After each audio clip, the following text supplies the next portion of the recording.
How to delete or remove the recently played on Spotify. Hey guys, welcome back to the channel.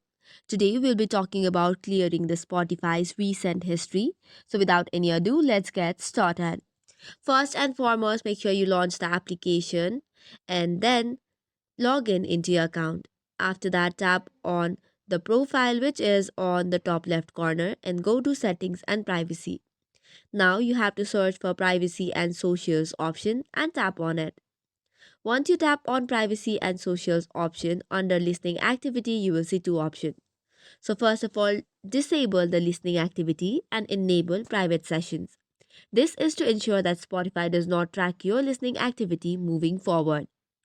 Next step is clear cache in Spotify. From the settings menu itself, you can clear the cache and confirm the action in the app. And after that, you'll have to do the same from the device settings as well.